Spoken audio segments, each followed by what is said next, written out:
All right, so we're going to jump back up on the bike here in a second and continue working our way west. We're just about to enter Bankfield, later Macwell Station here. You can see the box for the fiber, and this is kind of fortuitous because the milepost 24 marker is supposed to be just up ahead, but I can't see it. So I don't know if somebody took it or it's in the grass there somewhere. I looked before, but I couldn't see it. So you can see the mileage. So 23.92. So again, that is the mileage on the Kinghorn. And so for the original line, we have to add 100.8 to give us the mileage on that line. And so that would work out to be 124.7. Is that right? 72. I'm married to a math teacher. I've mentioned that before, so it always gives me anxiety when I have to do math because my wife always points out when I make mathematical errors, which are fairly common. All right, so as I mentioned, we're basically approaching the station in this area here. You can see there's a fish plate nut, which was known as Bankfield. That was its original name, and then sometime after 1924 it was renamed to Macwell, and I'm not sure the reason for that. I've kind of tried to ask around and there's not really an explanation. I know one of the nearby gold mines that was opened up was named Bankfield, so I don't know if they changed the name to avoid any confusion. But it is interesting because this station was renamed Macwell, and then further up ahead there was kind of a stop that was named Kenwell, and so I don't know if the names are sort of connected to each other. So around here would have been the milepost 24 marker, somewhere in here, but again, I don't think anybody's going to find anything in this grass. Again, I'm guessing it's gone. All right, so let's hop up on the bike here. And while I'm doing that, one of the things that I'm going to talk to you a little bit about, you'll notice kind of how low we are. Again, it's a very kind of low, sort of swampy area. If you were paying attention earlier, I mentioned that this area was a lot wetter last year.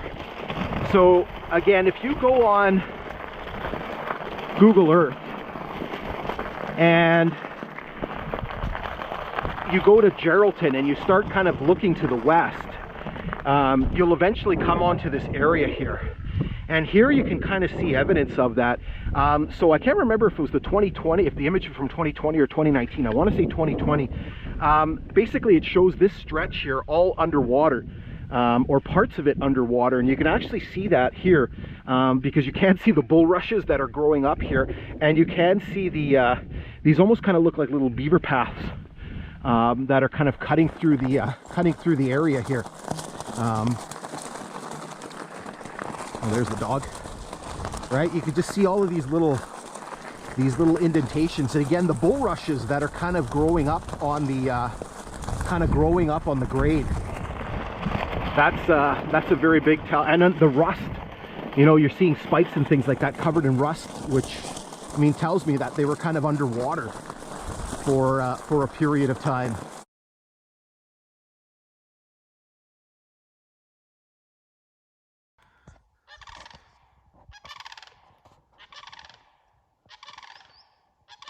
These guys are pretty noisy.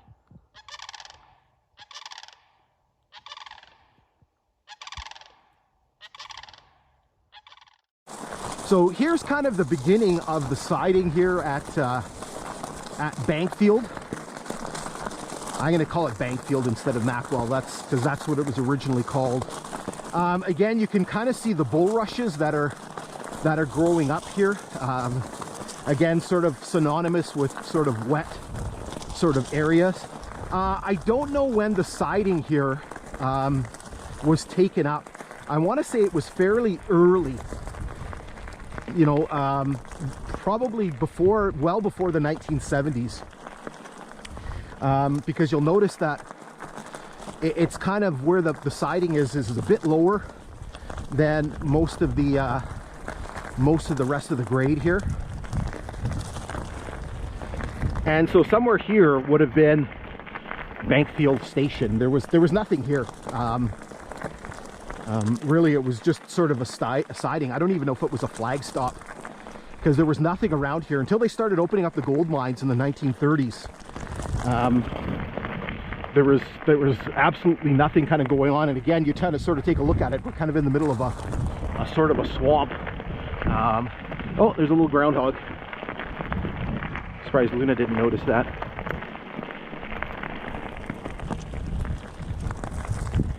So I'll push ahead a little bit here.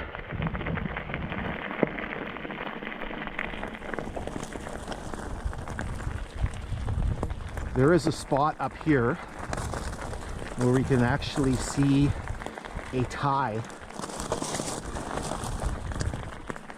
I wonder if we swing down on here, if we can feel the indentations. You can kind of feel them a little bit, not as pronounced as other places. I just gotta watch because there's some big holes there.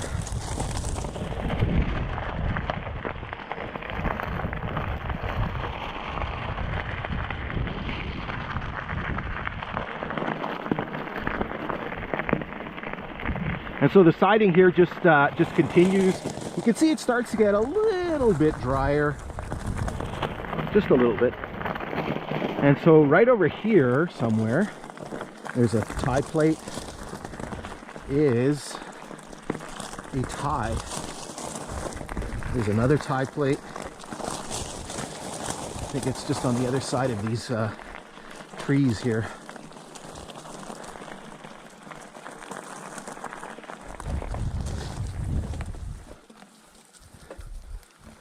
There it is. So you can see the tie, and you can see like how deteriorated it is. So it obviously is fairly old. Here you can kind of really feel the I don't know if you can see them. I can really feel the indentations. Here's another piece of tie right here, and there's a tie plate. So again, not sure when this was pulled up, but again, this siding hasn't been around for a very long period of time, and that would make sense, because how in the heck am I going to get out of here now? Because basically once Geraldton became established, you had essentially a community just a few miles to the east. The siding was here in 1945, but what kind of happened after that is a bit of a mystery.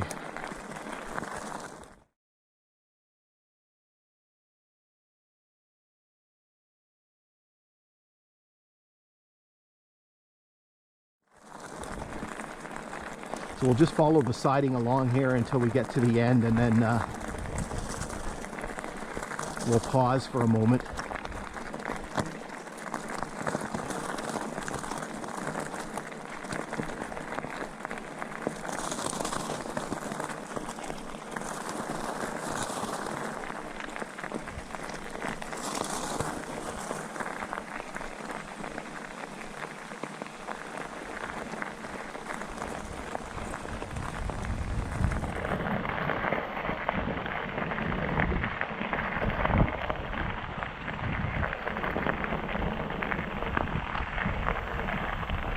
All right, so just up here is the end of the siding. So we're going to pause, and then we'll resume our exploration to the west. So we're back in the saddle here, and leaving Bankfield siding behind. So our next point of interest is not until we get to the milepost 25 marker. Again, kind of just a sort of flat, kind of not particularly exciting section of grade. Up here you can actually see our one curve So the one curve on this section of grade, and there's a little cut here that we're passing through. Maybe I'll let me pause here for a second. It's going to be hard for you guys to see, but if I stand right here and I look, I mean, if it was a little bit of a different day, if it was later in the day, I bet you I could still see cars kind of passing back and forth in Geraldton, right? Which is 3.5 miles away. I could probably still see the glint of the metal. Okay, so I'm going to push you ahead to milepost 25 here, and then we'll pause when we get to the marker.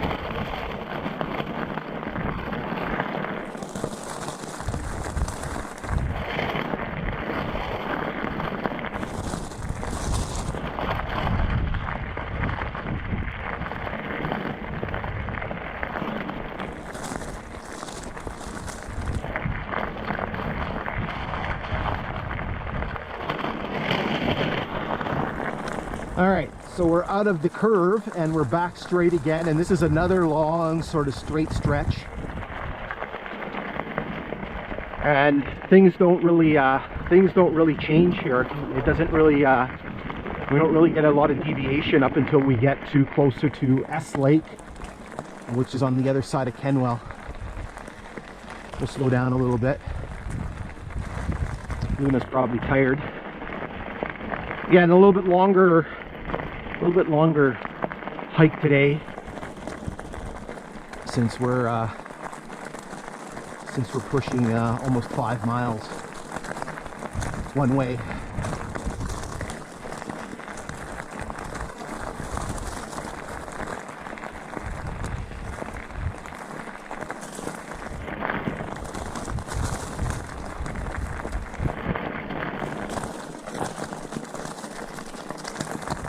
All right, so we're coming up to the milepost 25 marker here somewhere. There it is, hiding in the trees.